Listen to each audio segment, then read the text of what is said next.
Hello everyone, welcome to मेधावी institute. बच्चे, आज हम शुरू करेंगे। लास्ट टाइम हम लोगों ने क्या किया था? हम लोगों ने प्रोटीन्स पढ़े थे। अभी बच्चे, आज हम शुरू करेंगे कार्बोहाइड्रेट्स। राइट?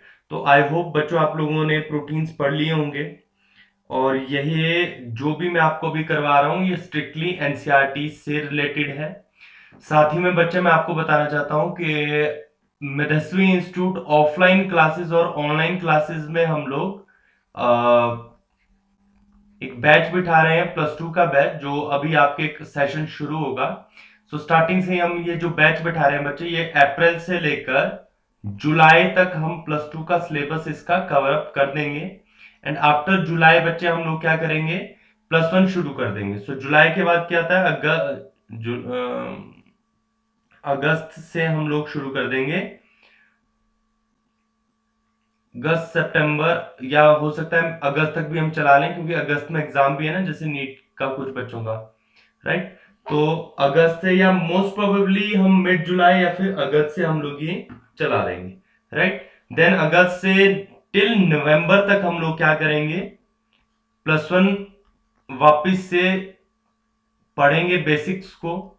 फिर चाहे वो बायोलॉजी हो या फिर केमिस्ट्री हो या फिर फिजिक्स हो। एंड आफ्टर दैट हम लोग रिवीजन शुरू करेंगे।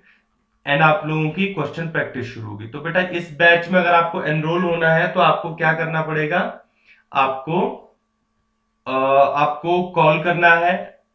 डिस्क्रिप्शन में लिंक में नंबर दिया है, डिस्क्रिप्शन में भी नंबर दिया है, 8219356084 पर आपको कॉल करके या आपको व्हाट्सएप करना है, आपको रजिस्टर कर देना है बच्चे। ठीक है? सो चलो आज का हम लेक्चर शुरू करते हैं। तो आज हम पढ़ेंगे after protein carbohydrates.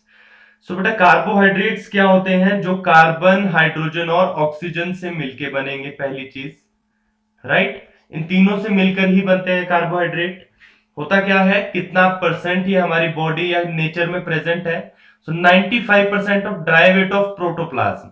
Now you know very well कि बच्चे, प्रोटोप्लाज्म क्या होता है? प्रोटोप्लाज्म सेल के अंदर प्रेजेंट जेली लाइक सब्सटेंस होता है।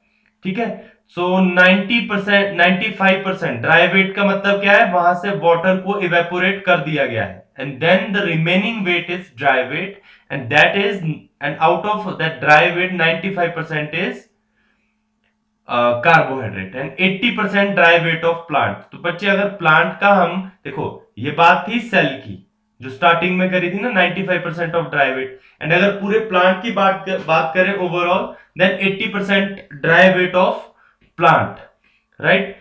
वो क्या है? कार्बोहाइड्रेट्स है। तो कितने ज्यादा अमाउंट में ये हमारी बॉडी में प्रेजेंट है या किसी प्लांट में प्रेजेंट है? कार्बन, हाइड्रोजन एंड ऑक्सीजन हमेशा बच्चे किस रेशो में रहेंगे? 1:2:1, विच मीन्स अगर कार्बन की वैल्यू 1 है तो हाइड्रोजन की 2 होगी, ऑक्सीजन की 1 होगी। So what will be your formula? That is CH2O। तो जो वैल्यू है that is equal to n से उसे हम रिप्रेजेंट करेंगे। सो मान लो अगर n की वैल्यू हमने क्या रखी है, मान लो n की वैल्यू 2 कर दी है, तो अभी फॉर्मूला क्या बनेगा? तो मल्टीप्लाई करते जाओ। अब कार्बन में 1 को मल्टीप्लाई किया 2 से तो क्या आया? 2। 2 को मल्टीप्लाई किया 2 से तो क्या आएगा? हाइड्रोजन 4। ऑक्सीजन में 1 को मल्टीप्लाई किया 2 से तो क्या आएगा? 2। दैट मीन्स कार्बन और ऑक्सीजन की वैल्यू हमेशा सेम रहेगी, तो वैल्यू किसकी चेंज होगी? और डबल होगी किसकी? हाइड्रोजन की। सिंपल। तो दैट इज C2H4O2। चलिए जरा, n की वैल्यू अगर मैं 6 मान लू तो what will be your formula? सारे बच्चे कमेंट बॉक्स में लिख के बताएंगे जरा मुझे। ठीक? चलिए आगे चलते हैं फिर। तो फर्स्टली हम क्या करेंगे, कार्बोहाइड्रेट को डिवाइड करेंगे। कितने पार्ट्स में? 3 पार्ट्स में, 3 क्लासेस में डिवाइड करेंगे। First one is monosaccharide, second one is oligosaccharide and third one is polysaccharide. तो बच्चे, हम कार्बोहाइड्रेट्स को सेकेराइड के नाम से भी बुलाते हैं। राइट? तो अगर एक सेकेराइड प्रेजेंट होगा देन उसे हम कहेंगे मोनोसेकेराइड। अभी हम पढ़ेंगे ये एक सेकेराइड क्या होता है ना। अगर दो होंगे, 2 या 2 से 10, 9 के करीब, अगर 2 to 9 प्रेजेंट होंगे तो उसे हम क्या कहेंगे? ओलिगोसेकेराइड। एंड मोर देन 9 होंगे देन उसे कहेंगे पॉलीसेकेराइड। क्लियर? चलिए, अब मोनोसेकेराइड में अगर हम बात करें, अच्छा पहले तो ये बात समझ लो कि डिवाइडेड जो 3 मेन क्लासेस में ये कार्बोहाइड्रेट्स हुए हैं बेटा, इसका बेस क्या रहा होगा? सो what will be your base? Base रहा होगा इन कार्बोहाइड्रेट्स को डिवाइड करने का जो बेस रहा है वो क्या रहा है? Number of saccharide, number of carbohydrates कितने प्रेजेंट है। अगर 1 है तो मोनोसैकराइड, 2 से 9 है, 2 to 9 है तो ओलिगोसैकराइड, अगर मोर देन 9 है then it is polysaccharide, it will be polysaccharide. So first one is monosaccharide. क्या होते हैं मोनोसैकराइड? बेटा जिसमें सैकराइड, कार्बोहाइड्रेट, सैकराइड को हम शुगर भी कहते हैं, राइट? कितनी शुगर्स प्रेजेंट होंगी? Only 1 sugar, simple. अच्छा, अब ये जो सिंपल शुगर है इसको भी 2 पार्ट में डिवाइड किया गया है, सिंपल मोनोसैकराइड और डिराइव्ड मोनोसैकराइड। तो डिराइव्ड अभी आप छोड़ दो, हम पढ़ेंगे, पहले हम सिंपल देख लेंगे। सिंपल मोनोसैकराइड क्या होता है और किस तरह से हम इसे समझ सकते हैं, राइट? तो जरा ध्यान से सुनना है आपने मेरी बात को। ये बेसिक्स है बच्चे, है ना, कार्बोहाइड्रेट का, तो बड़े ध्यान से सुनना है आपने। आपको फॉर्मूला समझ में आ गया है अभी तक? तो अब जरा आप ध्यान से इसको सुनेंगे भी। सो सिंपल मोनोसैकराइड में क्या है, नंबर ऑफ कार्बन के बेसिस पे इसे डिवाइड किया गया है। कितने पे? किस बेस पे? नंबर ऑफ कार्बन एटम्स के बेसिस पे। तो मान लो अगर नंबर ऑफ कार्बन 3 है, n की वैल्यू 3 है, सो what will be your formula? C3H6O3, यही था ना 1 to 1 की रेशियो में। सो बच्चे अगर ये फॉर्मूला है और इसके साथ 2 तरह के फंक्शनल ग्रुप जुड़ते हैं, क्या जुड़ते हैं? 2 तरह के फंक्शनल ग्रुप। एक फंक्शनल ग्रुप होगा एल्डिहाइड और दूसरा होगा कीटोन। कौन सा होगा? कीटोन। तो अगर एल्डिहाइड ग्रुप जुड़ा होगा तो किसके साथ? अगर कार्बन नंबर 3 है C3H6O3, अगर इसके साथ एल्डिहाइड जुड़ा होगा फंक्शनल ग्रुप तो इसे हम क्या कहेंगे? अगर इसके साथ कीटोन जुड़ा होगा तो इसे हम क्या कहेंगे, राइट? तो जरा ध्यान से देखना है आपने। पहले तो देख लो, अगर 3 कार्बन है, देखो यहां पे ये गलत दिया है C6H2O6, ये गलत है, आपने इसको ध्यान नहीं रखना। गलती से आई थिंक जहां से मैंने ये उठाया है वहां पे मिस्टेक से लिख दिया होगा इन्होंने। ये क्या होगा? C3H2O ब्रैकेट के अंदर आगे 3, राइट? तो बच्चे जिसमें 3 कार्बन होंगे उसे कहेंगे ट्रायोज, करेक्ट? जिसमें 4 होंगे उसे कहेंगे टेट्रोज, 5 होंगे उसे कहेंगे पेंटोज, 6 होंगे उसे हेक्सोज, 7 होंगे हेप्टोज। क्लियर? राइट। अब आ जाओ नेक्स्ट पे। तो अब जरा ध्यान से देखना, फॉर्मूला तो हमें समझ में आ गया ना। N4 का क्या होगा? C4H8O4, 1 to 1 की रेशियो में ही आएगा ना, करेक्ट? तो अब आप इसे चाहे ऐसे लिखो चाहे इस फॉर्म में लिखो। कैसे लिखा है इधर? C4 ब्रैकेट के अंदर H2O और बाहर O, तो 4 से जब मल्टीप्लाई करोगे तो H8O4 ही आएगा, राइट? चलिए, अगर बच्चे एल्डिहाइड ग्रुप जुड़ा होगा, एल्डिहाइड ग्रुप जुड़ा होगा किसके साथ?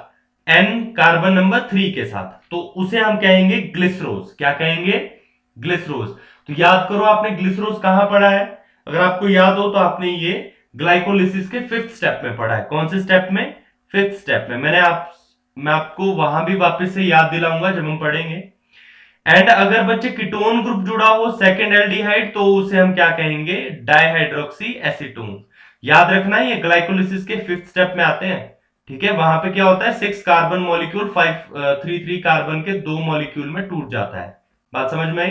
तो वहां पे क्या होता है? वापस से ओनली ग्लिसरॉल्डिहाइड 3 फॉस्फेट ही आगे मूव कर पाता है, ठीक है? ग्लिसरोज डाइहाइड्रोक्सीटोन को वापस से उसी में कन्वर्ट होना होता है। इसके बाद ये साइकिल 2 बार चलती है। याद होगा अगर आपको, है ना, +1 में पढ़ा है आप लोगों ने, राइट?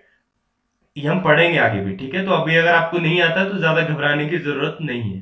सो n की वैल्यू अगर 4 है, दैट मींस कार्बन नंबर अगर 4 है, तो बच्चे उसमें अगर एल्डिहाइड जुड़ा है तो उसे एल्डोटेट्रोज बोलेंगे और उसका नाम क्या होगा? इरिथ्रोज। और एग्जांपल क्या है? अगर कीटोन जुड़ा है, इरिथ्रुलोज। वैसे ही अगर पेंटोज शुगर है, कार्बन नंबर 5 है, n की वैल्यू 5 है, तो बच्चे राइबोज और जाइलोज इसके एग्जाम्पल है। और एग्जाम्पल में अगर कीटोन जुड़ा है, मतलब अगर पहले एल्डिहाइड जुड़ा है, तो एग्जाम्पल क्या है? Ribose and xylose. राइबोज पता है आपको, आरएनए में प्रेजेंट होती है, राइबो न्यूक्लिक एसिड, राइट? जिसके सेकंड कार्बन पे OH प्रेजेंट होता है, ठीक? राइबोलोज एंड जाइलुलोज अगर कीटोन ग्रुप फंक्शनल ग्रुप है, अगर एल्डिहाइड है देन राइबोजाइलोज। क्लियर? वैसे ही कार्बन नंबर अगर 6 है तो बच्चे अगर एल्डिहाइड उसमें फंक्शनल ग्रुप है तो ग्लूकोज, ग्लैक्टोज एंड मैनोज इसके एग्जाम्पल है। अगर कीटोन ग्रुप है then fructose will be your example. अगर 7 है तो हेप्टोज कहेंगे एल्डिहाइड ग्रुप में, glucoheptulose and galactoheptulose and ketone group में सूडो हेप्टुलोज है। बात समझ में आई? राइट। तो ये है आपके कार्बोहाइड्रेट्स। कौन से कार्बोहाइड्रेट? Simple monosaccharides. जितने आपको दिए हैं अगर आप उतने भी याद कर लोगे तो बच्चे भला हो जाएगा जिंदगी में, ठीक है? समझ आ जाएंगी चीजें आगे भी, राइट? तो अब जरा हम नेक्स्ट पे आते हैं बच्चे, वो है डिराइव्ड मोनोसेकेराइड। तो डिराइव्ड मोनोसेकेराइड का क्या मतलब है, जरा ध्यान से सुनना मेरी बात। मान लो आप अभी एक, मान लो आप बेड पे बैठे हो और आप इस वीडियो को देख रहे हैं, ठीक है? आप अपने बेड पे बैठे हो और इस वीडियो को देख रहे हो। तो बेड क्या है? एक नॉर्मल बेड है। अभी क्या कर दूं, अगर मैं उस बेड पे, उस बेड में क्या लगा दूं, यहां पर टायर्स लगा दूं, ठीक है? तो स्ट्रेचर की तरह इसकी फीलिंग आ रही है मुझे। ऐसा नहीं होना चाहिए वैसे, है ना? तो मान लो ये बेड है और इसमें अभी मैंने टायर लगा दिए, ठीक है? अच्छा, टायर लगाने के बाद क्या किया, मान लो इसमें अब इधर कुछ पंख जैसी चीज हम लगा देंगे ताकि आपका, आप जिस पे सोए हैं वो उड़ भी सके, राइट? तो अभी क्या है, स्टार्टिंग में है तो अभी भी बैड ही है, लेकिन लेकिन अभी क्या है, मॉडिफाइड है। यहां हम इसे कह सकते हैं डिराइव्ड है। सो डिराइव्ड का मतलब क्या है कि जो इनिशियली ग्लूकोज है, इनिशियली कोई भी मोनोसेकेराइड है, उसमें कोई एक्स्ट्रा चीज जुड़ के उसका फंक्शन मॉडिफाई, या हम बोल सकते हैं ज्यादा उसका फंक्शन चेंज हो जाना, एडवांस कर देना उसे, है ना? जैसे बेड को हमने एडवांस किया, तो स्टार्टिंग में वो बेड जो भी था वो नॉर्मल बेड था, इस पे आप सो रहे हैं अभी। जब हमने उसे मॉडिफाई, जैसे आप चेयर का एग्जांपल ले लो, आप चेयर पे बैठते हो तो एक नॉर्मल चेयर होती है, एक दूसरी चेयर होती है जिसमें टायर्स लगे होते हैं, राइट? तो उस टाइप की, तो वो मॉडिफाइड चेयर है जिसको हम डिराइव्ड चेयर भी के नाम से भी बुला सकते हैं, right? That means derived monosaccharide derived from simple monosaccharide. And उसमें हो सकता है कोई फंक्शनल ग्रुप जुड़े, हो सकता है कोई जैसे अमीन जुड़े। मैं आपको एग्जांपल दिखाता हूं, जैसे फर्स्ट है डीऑक्सीराइबोज। तो बच्चे डीऑक्सीराइबोज में सेकंड कार्बन पे ऑक्सीजन गायब है, that is derived monosaccharide. Simple monosaccharide में राइबोज एग्जांपल है ना, जिसकी सेकंड कार्बन पे ऑक्सीजन प्रेजेंट है। सो डिराइव्ड में क्या है, सेकंड कार्बन पे ऑक्सीजन एब्सेंट है। सेकंड ग्लूकोज 6 फॉस्फेट, आपको अगर याद हो तो आपने ये पढ़ा है ग्लाइकोलिसिस के फर्स्ट स्टेप में, राइट? जिसमें ग्लूकोज के साथ क्या हो जाता है, हेक्सोकाइनेज की हेल्प से इसमें एक फॉस्फेट जुड़ जाता है तो नाम बन जाता है ग्लूकोज 6 फॉस्फेट। तो normally glucose comes under simple monosaccharide, but when you attach phosphate in simple monosaccharide of glucose, it will convert itself into glucose 6 phosphate, simple, right? Next आता है ग्लूकोसामिन। बेटा ग्लूकोसामिन में क्या है, ग्लूकोज में अमीन group जुड़ जाएगा सेकंड कार्बन पे। और अगर आपको याद हो तो आपने ग्लूकोसामिन नाम का स्ट्रक्चर कहां पढ़ा है, याद करो तो आपने ये पढ़ा है काइटिन, जो कि क्या है, फंगस की सेल वॉल में प्रेजेंट होती है ना? तो इसके बहुत सारे मोनोमर्स आपस में जुड़ के वो काइटिन का स्ट्रक्चर बनाते हैं। बात समझ में आई कि नहीं? चलिए फिर आगे। अब जैसे ये है ग्लिसरल्डिहाइड का, जो मैंने कहा था ना आपको, डाइहाइड्रोक्सी एसीटोन और ग्लिसरल्डिहाइड। तो ये ग्लूकोज ग्लाइकोलिसिस के फिफ्थ स्टेप में आपको देखने को मिलेंगे, जहां 6 कार्बन मॉलिक्यूल खुद को 3 कार्बन मॉलिक्यूल में तोड़ेगा। तो वो दोनों 3 कार्बन मॉलिक्यूल यही दोनों है, डाइहाइड्रोक्सी एसीटोन और glyceraldehyde. Ribose sugar second carbon पे ऑक्सीजन प्रेजेंट, डीऑक्सीराइबोज में एब्सेंट। ये आएगा डिराइव्ड मोनोसेकेराइड में और ये आएगा सिंपल मोनोसेकेराइड में। बोलो बात समझ में आई? This one is fructose and this one is glucose. दोनों क्या है, कार्बन नंबर 6, बट ग्लूकोज में एल्डिहाइड है फंक्शनल ग्रुप और फ्रक्टोज में कीटोन है। बात समझ में आई कि नहीं है? राइट? आपको शायद उस कोने वाला नहीं दिख रहा होगा, सो आई होप अभी आपको ये दिख रहा होगा, बैक साइड पे तो नहीं, राइट? आगे चलते हैं। अब ग्लैक्टोज का अगर आप फॉर्मूला देखो तो वो इस तरह से है, ठीक है? दोनों में ओरिएंटेशन का ही फर्क होता है, ज्यादा फर्क नहीं। Clear? Mannose and dextro and a laevorotatory mannose आपके सामने प्रेजेंट है। All of them are glucose, galactose and mannose are carbon number 6 वाले सिंपल मोनोसेकेराइड, हेक्सोज जिनको हम कहेंगे, राइट? चलिए आगे चलते हैं बच्चे। सो ये एक चार्ट है, ये हम एंड में वापस आएंगे इस चार्ट पर। अभी हम बात करेंगे ओलिगोसैकेराइड। बेटा ओलिगोसैकेराइड्स क्या होते हैं? जिसमें 2 to 9 मोनोसैकेराइड्स प्रेजेंट है। अभी आप बच्चे ना यहाँ पे पजल हो जाते हो। अब आप सोचते हो 2 to 9 कार्बन होंगे, नहीं, 2 to 9 कार्बन नहीं है। कार्बन के बेस पे तो हमने मोनोसैकेराइड को बांट दिया, राइट। अभी हम बात कर रहे हैं वो एक पूरे मोनोसैकेराइड की बात है, जैसे ग्लूकोज। तो अगर 2 to 9 है तो ऐसे ऐसे ग्लूकोज जुड़ेंगे जिसमें कार्बन नंबर 6 है, ठीक है। अगर मान लो 2 to 9 मोनोसैकेराइड में जोड़ना चाहूं तो फ्रक्टोज जोड़ दूंगा, ये भी कार्बन नंबर 6 में ही आता है। मान लो राइबोज जोड़ता हूं मैं ऐसे, तो बेटा उसमें कितने हैं? उसमें 5 कार्बन है, ठीक है। तो इसका कार्बन से कोई लेना देना नहीं ओलिगोसैकेराइड है, इसका लेना देना है नंबर ऑफ मोनोमर्स, कितने जुड़ रहे हैं। 6 कार्बन वाले 5 वाले हैं या फिर 3 4, उसे कोई फर्क नहीं पड़ता, राइट। तो यहाँ पे 2 to 9 वाले किसके अंडर आएंगे? ये आएंगे ओलिगोसैकेराइड्स के अंदर। क्लियर? तो ओलिगोसैकेराइड्स में क्या है, 3 तरह के हमें मिलेंगे, डाइसैकेराइड, ट्राइसैकेराइड एंड टेट्रासैकेराइड। तो बच्चे डाइसैकेराइड में कौन आते हैं? जिसमें 2 मोनोमर जुड़ेंगे, जैसे जैसे 2 ग्लूकोज जुड़ गए। बच्चे जब 2 ग्लूकोज आपस में जुड़ते हैं तो क्या बनाते हैं? वो बनाते हैं माल्टोज, जिसे माल्ट शुगर भी कहते हैं, right. So when 2 glucose molecule attach together, और ये जो बॉन्ड बनता है ना यहाँ पे वाटर मॉलिक्यूल रिलीज होगा, और बच्चे यहाँ पर इस बॉन्ड का नाम होगा ग्लाइकोसिडिक बॉन्ड। क्या नाम होगा? Glycosidic bond. याद रखना है आप सभी ने इसको, राइट। अच्छा, नेक्स्ट मोनो डाइसैकेराइड देखो जरा, ग्लूकोज प्लस ग्लैक्टोज दोनों मिलके क्या बनाते हैं? लैक्टोज, जो क्या है? मिल्क शुगर है। समझ में आई बात? माल्टोज आपको पता चल गया है, ग्लाइकोसिडिक बॉन्ड है, ग्लूकोज प्लस ग्लूकोज, करेक्ट। अच्छा, नेक्स्ट आता है सुक्रोज। बेटा इसे हम एक और नाम से बुलाते हैं टेबल शुगर या फिर cane sugar. Cane sugar means sugar cane से ये शुगर एक्सट्रैक्ट की जाती है, and it is the combination of glucose plus fructose. It will convert itself into sucrose. बात समझ में है कि नहीं है? राइट। तो आपने सुक्रोज का पढ़ा होगा। सुक्रोज वो मॉलिक्यूल है जो प्लांट में ग्लूकोज बनता है ना लीव्स में, तो जब भी उसे ट्रांसफर होना होता है थ्रू फ्लोएम, तो वो किस फॉर्म में ट्रांसफर होता है? सुक्रोज की फॉर्म में। याद रखना इस चीज को, राइट।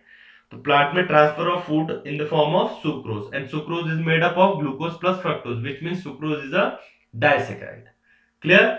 उसी तरह से बेटा ट्राइसैकेराइड, जिसमें 3 मोनोमर जुड़ेंगे, जैसे glucose plus glucose plus glucose, या फिर fructose plus fructose plus fructose, and it will give you raffinose, another trisaccharide molecule, that is raffinose. तो इसी तरह से बच्चे टेट्रासैकेराइड, पेंटासैकेराइड, इस तरह से और भी मॉलिक्यूल्स प्रेजेंट होंगे। फिलहाल आपकी बुक में इतना ही है, आपको इतना ही याद रखना है, राइट। एंड रेफिनोज भी याद रखना है, ठीक है, राइट। चलिए आगे। नेक्स्ट आता है बच्चे पॉलीसेक्राइड। तो पॉलीसेक्राइड हम करेंगे नेक्स्ट लेक्चर में, एंड नेक्स्ट लेक्चर में हम पॉलीसेक्राइड के बाद लिपिड्स भी शुरू कर देंगे। क्लियर? सो टिल देन आपने इसको यहां तक पढ़ लेना है। मैंने पॉलीसेक्राइड इसलिए नहीं करवाया अभी क्योंकि आप लोग पजल हो जाएंगे। सो आप कृपया करके इसको यहां तक पढ़ के आइए, एंड देन हम यहां से आगे इसको नेक्स्ट क्लास में शुरू कर देंगे। टिल देन आपको अगर ये वीडियो पसंद आई तो आपको क्या करना है? सब्सक्राइब करना है, शेयर करना अपने फ्रेंड्स के साथ, शेयर करना है जिसे भी इन लेक्चर्स की जरूरत है, राइट। एंड टिल देन आप बने रहिए मेदेसो इंस्टीट्यूट के साथ। Thank you so much and thanks for watching students.